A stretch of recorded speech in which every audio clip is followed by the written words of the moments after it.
95. Okay, so I'm going to go ahead and punch that in so that we know what that's going to be. So I have 0.211 times 0.789. That has to be divided by 95, and then I have to take the square root of all of that. So we're looking at a standard deviation, or sorry, not deviation, standard error of 0.04186. Okay, now I'm ready to actually do the confidence interval. Okay, so confidence interval, and in red I'm just going to again write down what we're working with. So we need the estimator, right? Plus and minus your margin of error, which is just going to be the critical value times the standard error of your statistic, right? So that's just going to be here, and we already calculated that. Now it's time to punch everything in. So p hat 0.211 plus and minus critical value. So we want to be 99% confident. Okay, so 99% is 2.576. So I'm going to use that 2.576 times our standard error, which we know is 0.04186. Okay. Now that is going to get us a lower bound, and it's going to get us an upper bound, right? And so what that looks like is just taking the estimator and subtracting your margin of error, and taking the estimator and adding. Okay, so 0.211 minus 2.576 times 0.04186. And for the lower bound, I get 0.1031. And then the upper bound, 0.3189. Okay, now we are not done yet. Okay, so I calculated the confidence interval. Now I have to actually interpret it. We are 99% confident that the true proportion of people who approve the tax to repair roads is between 10.31% and 31.89%. And then we are done. Okay, I'm going to go ahead and continue. Let me go on to the next page.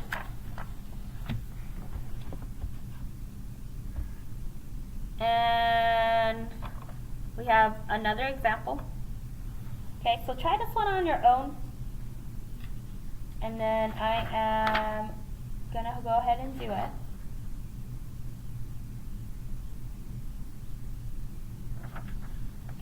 Okay, so one more example.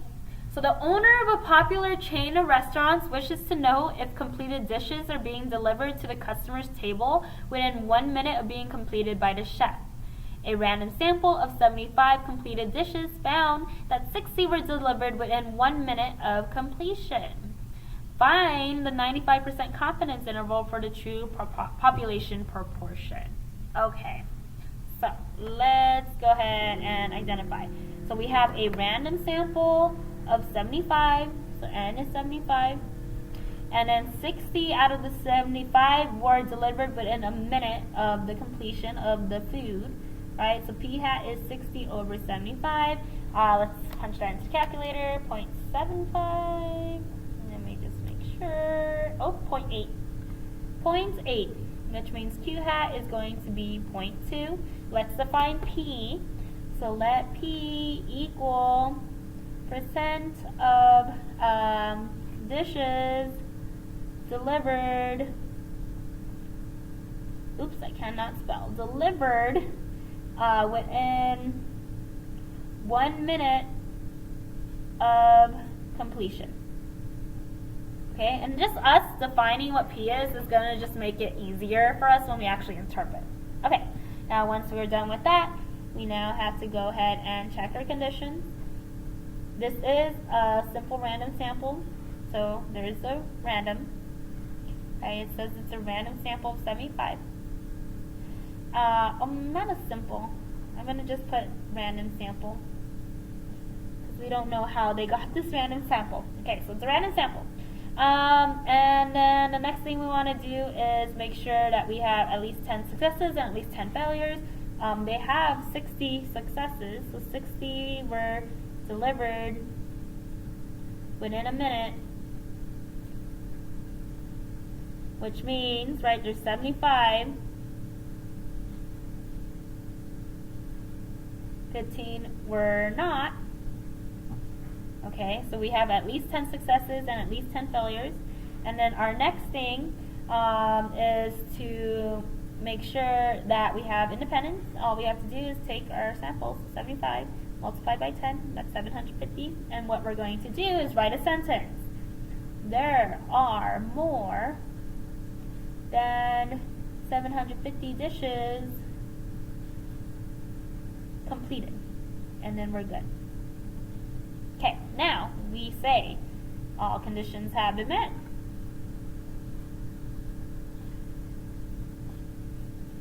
To use the normal model for the 1 proportion z interval, and again, you must memorize that. That is what we have been doing. Okay, now I get to use the normal model, so let me state the normal model. So we're going to have p hat, which was 0.8, and the standard error, which is going to be the square root of 0.8 times 0.2 over n, which is 75. Okay, let me just calculate that so that we can already have that. So 0.8 times 0.2. Divide that by 75, and then I gotta take the square root, and we have a standard error of 0.0462. Okay, I'm rounding. Okay, cool. Now, I am ready to actually do the confidence interval, now that I know what my normal model is, what I'm going to be using. Okay, so for the confidence interval, I'm going to put this in red, right? We have the estimator plus and minus the margin of error. To find the margin of error, that's just going to be the critical value times your standard error, which in this situation is p hat times q hat over n, which you already calculated. Plug in everything that you know. P hat is 0.8 plus and minus critical value. So we want to be 95% confident. So let's go back to our confidence level. So to be 95% confident, we have a critical value of 1.96. Okay, so 1.96 is going to go over here, and then we're going to multiply it by our standard error, 0.0462.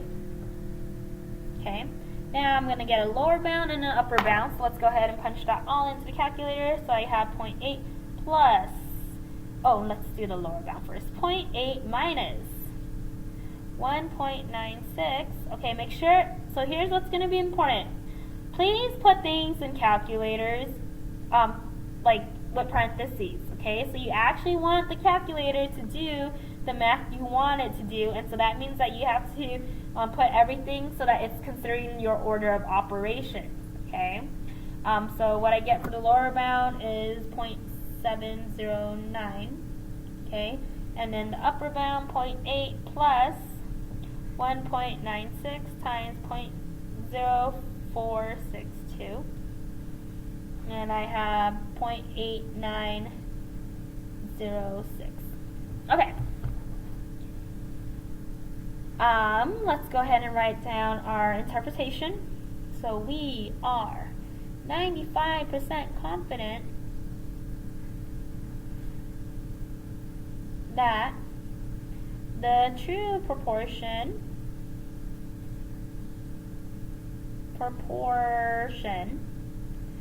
of, now I'm going to just copy and paste this, dishes delivered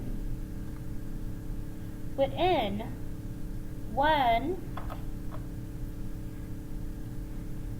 minute of completion is between lower bound 70.9% and upper bound 89.06%. Pretty good. Awesome. Okay, cool.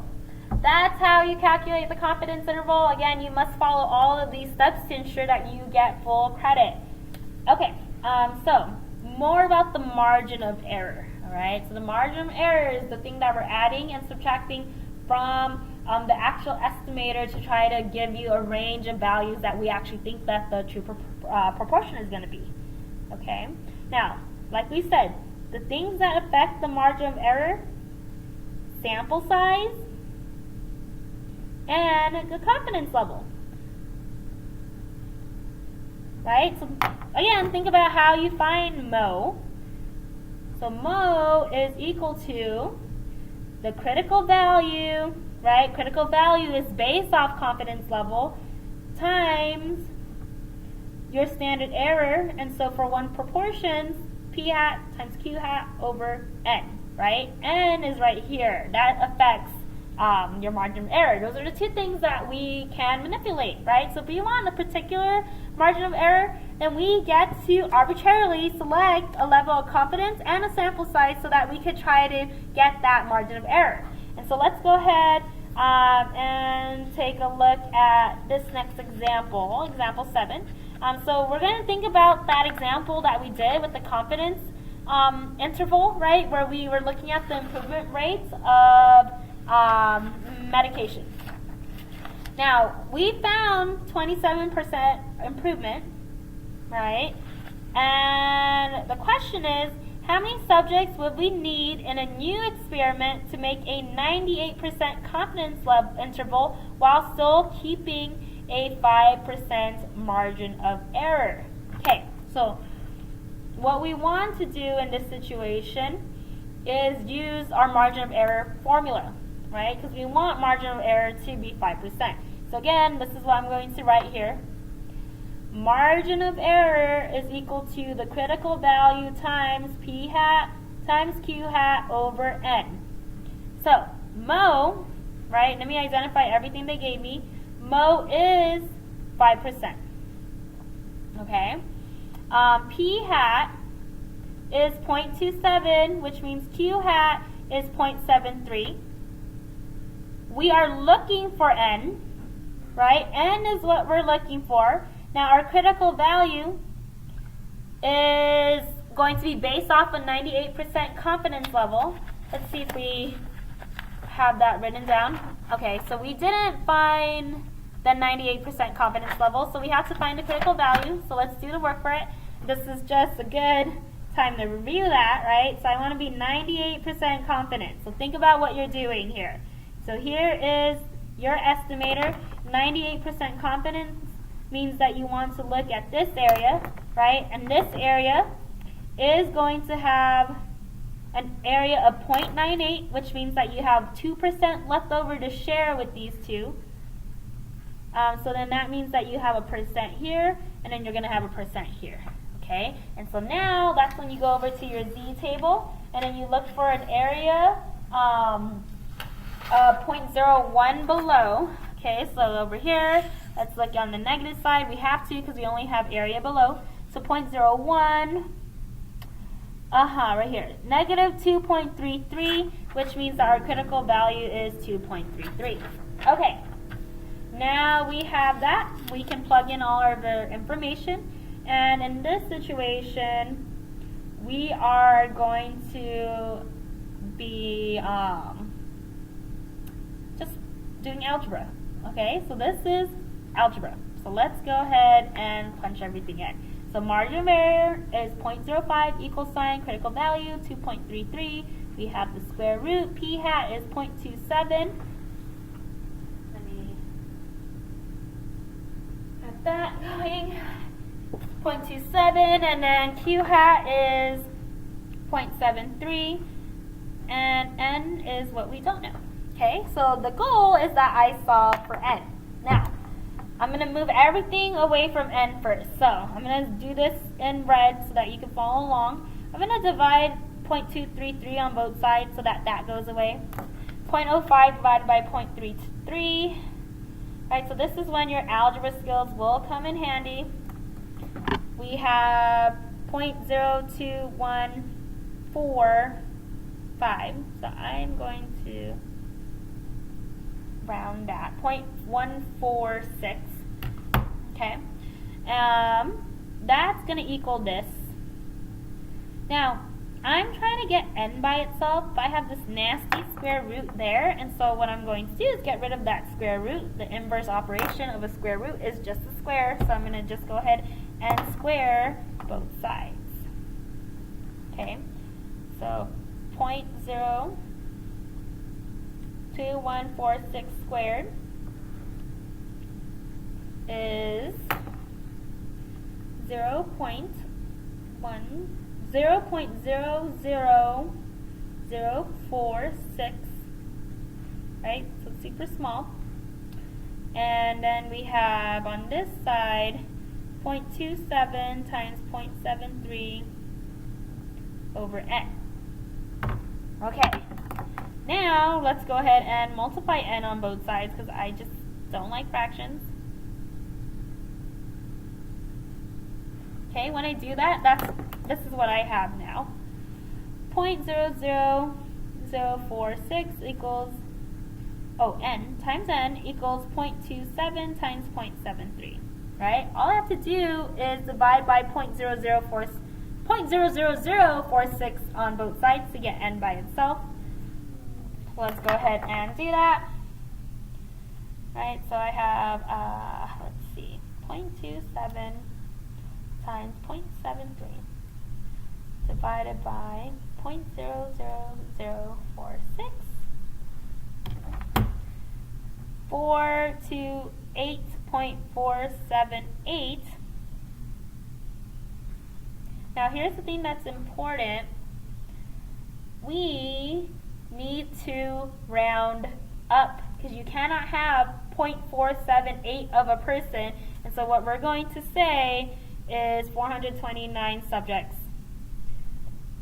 is what you want n to be. Okay. Now, let's say you were given a particular problem and you want to figure out how many subjects you need, so you need to figure out what n is, but you don't have a p-hat, then you are allowed to just use 0.5. Okay, so that's only if it doesn't have a p-hat. Now, the reason why we are able to use that is because if you're saying 50% successes and 50% failure, that means that it doesn't favor either outcome. And this also gives you the largest sample size. Okay, that's important. I'm going to box that out. I saw that as a multiple choice question one time in one of the past multiple choice tests, right? It asked something like, what value of p-hat should you use to determine the largest sample size that you can have? And the answer was 0.5. Okay, so that's just something important that you should just keep in mind. Okay, so I'm going to go ahead and continue, right? So 2 more examples. I know these notes were really long, but it's a huge topic. 2 more examples, and then we'll be done with the video notes. Okay, so example 8. What sample size must be used to estimate the outcome of a political election with a margin of error of 3% and 99% confidence? Okay, so identify your things. So we want a mo of 0.03 and confidence is 99%, right? Sometimes people write C, 99%, and then your critical value, right? So for a 99% confidence level, so we had already calculated that, we have a critical value of 2.576. 2.576. Okay, now, there is no other information, but we need a p-hat, so we're going to go ahead and make that 50%, which means q-hat is going to be 50%. what we're looking for is the sample size, n. Okay? Same idea, it is a matter of plugging and chugging. So margin of error, so let me just write that formula again. Let me write it. So mo is equal to critical value times the square root of p hat times q hat over n. Plug and chug, mo 0.03, critical value 2.576 times square root of p hat is 0.5, q hat 0.5, n is going to be what we're looking for. Okay, now it is up to you to do this problem on your own, right? So I want you to manipulate it on your own, okay? Okay, so you should be able to do the algebra at this point, and you should be getting around 1844 people, right? Again, always round up. Now you might be slightly different from mine because maybe you rounded differently, okay? That's not going to be a problem. Rule of thumb, you want to round. You want to like round to 4 as you're doing work until the very end, okay? So try to keep as many numbers as possible. I say as you're doing the work, keep up to 4, and then from there you should be okay. Let me help you set up this last example, and I'll tell you the solution. Again, I want you to try it on your own. Just make sure you can manipulate the numbers yourself to actually get to the sample size you need. So example 9, what sample size must be used to estimate the true percent of left-handed people in the nation with 90% confidence and a margin error of 8%. Assume that it has been shown in previous research that the percent of left-handed people was 38%.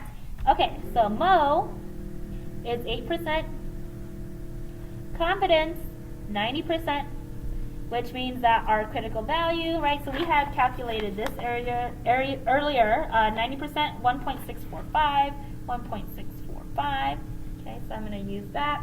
And then we have, let's see, p hat, 38%, that's given, which makes q hat 0.62. Now again, if it's not given to you, you want to use 50% as p hat, and once again, that will give you the largest sample size possible. Okay, that's going to get you the largest sample size possible. Okay, so have all that. Now it's a matter of plugging in. So again, our margin of error formula is the critical value times the standard error of your statistic, the standard deviation of your statistic. Our statistic is p hat, the sample proportion, so I have to find the standard error, and that's just the square root of p hat times the square root of q hat over n. Plug and chug. Mo 0.08, critical value 1.645, square root p hat 0.38, q hat 0.62 over n. That's what we're looking for. Again, manipulate this around yourself, and then when you round up, you should be getting around 100 people. We might get something different, just a little bit. It can't be too far away. So if you're getting like 150 people, right, then there's a problem, okay? But you should be like, maybe you get 99, 101, 102. That's not a big deal. Okay, cool. So that is basically all of Chapter 18. If you have any questions that you need to ask during class, right? So we're going to work on this material starting Wednesday. So you want to get